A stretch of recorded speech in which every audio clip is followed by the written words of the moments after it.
Hi, it's the 25th, and we want to factor into groups. Remember, you have to multiply. I lost my little pencil. There we go. You have to multiply to be the first thing,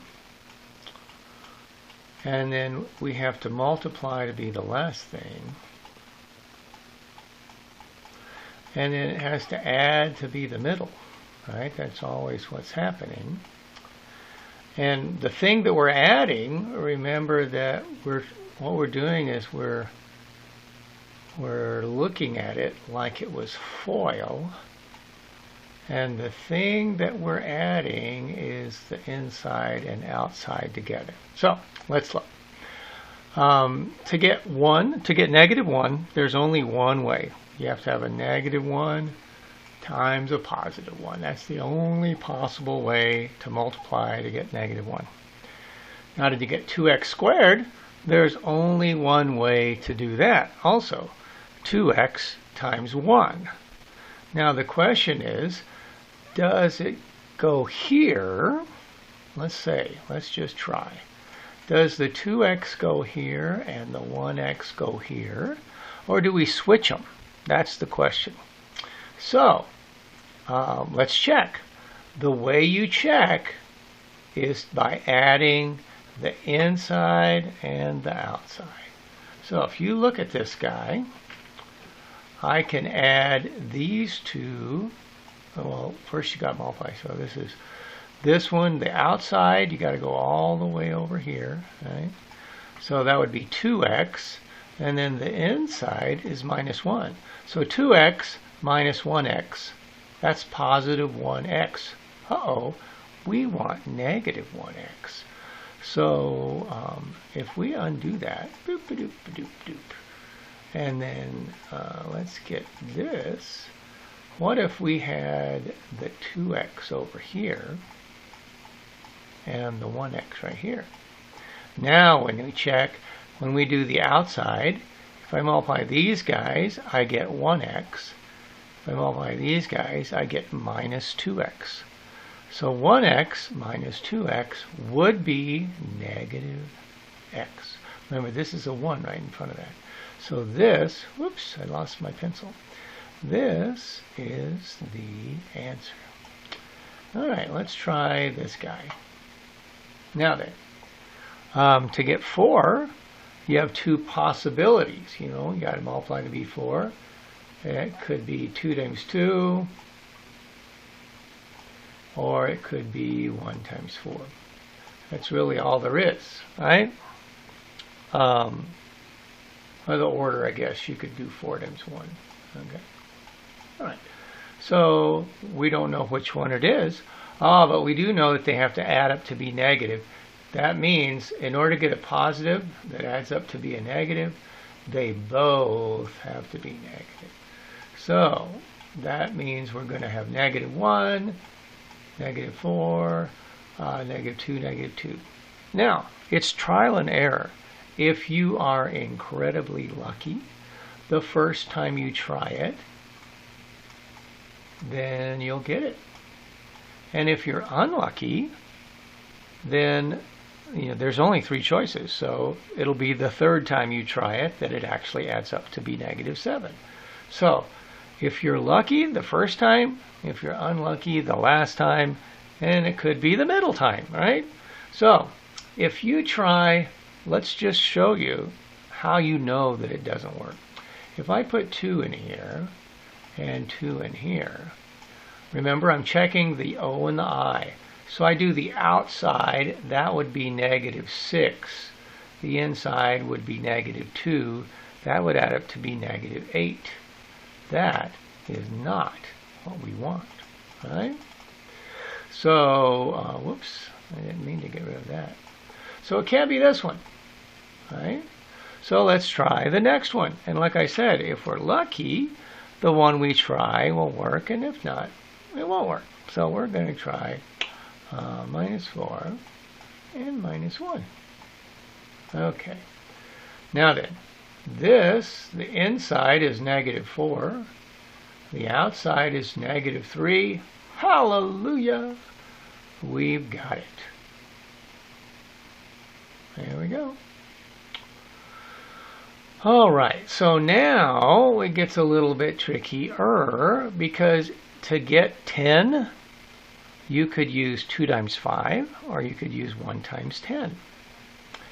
And then to get 6, to get negative 6, you could have negative 2 and positive 3, or negative 3 and positive 2, or negative 1 and positive 6. So there's 4 choices for this guy, and there's 2 choices for this guy. So all you have to do, it's trial and error, right? So if there's 2 choices here and 4 choices there, the most you could do is 8, right? There's 8 different combinations you could try, but one of those works. So as long as you are persistent and you don't give up, you'll get it. So let's just start with 1, doesn't matter. So we said 10 is 5x times 2x. That would work. 5x times 2x makes 10x squared, right? You got to have an x there. X and x makes 10x squared. And now then, we can try anything we want with this 6. We can do minus 3, positive 2. We can do negative 1, positive 6. We can do anything we want. So I'm going to try, what did I say, positive 2. First thing I said was positive 2 and negative 3. Okay. Now remember, we're trying to add up to be 11. So let's see if it does. This right here, if I multiply the outside, that would be 15, right? So let's go negative 15. That would be negative 15. And then plus 4. Oh, yeah. Negative 15 plus 4. That's 11. We did it. Yay, yay, yay, yay, yay. First time, right? Now, like I said, if you're lucky, the first 1 or 2 times you'll get it. If you're unlucky, you know, there was 8 chances, 8 possible things you could do, and you could have been the 8th one. You finally got it to add up to be 11. There's only one that adds up to be 11. That's why it works so good. Okay, so here 10. Once again, 10 could be 1 and 10 or 2 and 5. So you just pick one. Doesn't matter which one you pick. Just pick one. You got to start somewhere. Don't say, I don't know where to start, I don't know what to do, and then not start at all. You just got to pick one. So we said 2 and 5, 2 times 5, or we said 1 times 10. So we decided we'll start with 2 times 5, right? Now then, 12. There's 1 times 12, there's 2 times 6, there's 3 times 4, right? So there's 3 ways to do this, right? So 3 ways to do this and 2 ways to do this. That makes 6 possible choices, right? So if you're lucky, the first one you hit will work. If you're unlucky, the last one you'll hit will work, right? So remember, what are the choices? I can do 12 and 1. I can do 2 and 6. I can do 3 and 4. So remember, I'm trying to add them up to be 23. So I'm going to try 3 and 4. I'm just going to start there, and it doesn't matter. If it doesn't work, we'll move to 2 and 6, right? And if that doesn't work, we'll move to 1 and 12. So let's see. Remember, we're trying to get the middle. So what do we got? We have the outside is 15, right? 15 and 8. So I got 15 x's and 8 x's. 8, 9, 10, 11, 12, 13. Yes! Hey! 23. So that worked. That means this is the answer. So like I said, if you're lucky, or if you've been doing it a long time like me, then it comes out first time, you know. But sometimes it doesn't. So you have to try, and then you have to try, and then you have to try. Now look at this one. This one's different. It has 2 steps, right? What's common, if you look here, there is a 2. They're all even numbers. So I can take 2 out. So you have to write it down. After you divide by 2, what's going to be left? So if I divide by 2, that'll be negative 7. If I divide by 2, that will be negative 6x. And if I divide this one by 2, that just leaves you with x squared. Okay? Now then, I took out what's common. That was my very first step. Now that number has to stay on the outside. So that 2 has to stay there. Now then, well, this one now, I got x times x to make x squared. No problem. There's only one way to get negative 7. Well, actually, there's two ways.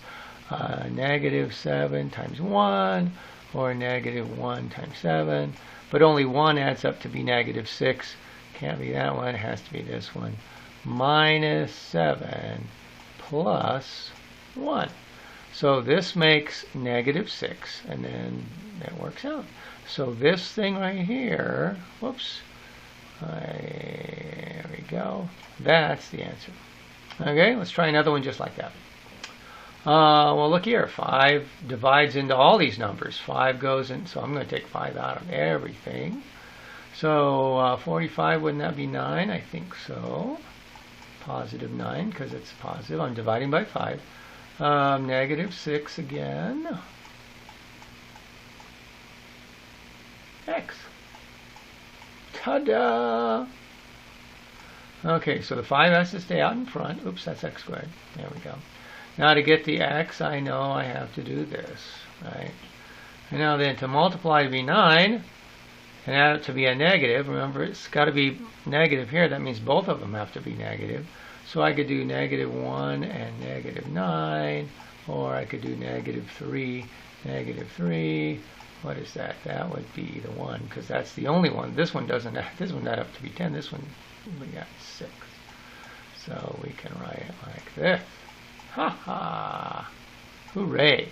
So that's factoring into two groups. If there's a number in front, you have to do it this method or this method, right? So the first method is you just find the numbers that multiply to be the value in front. The second method is if there's something common, you have to take that out first. So if it was me, I would always look to see if there's something common. See, this is even, this one's even, but that one's not, so I can't divide by 2. This one you can divide by 3, but this one you can't divide by anything. This one you can divide by 2. So there's nothing common here. You have to do it this way. These guys, there's something common. All right, that's it. You can do the homework now. Bye.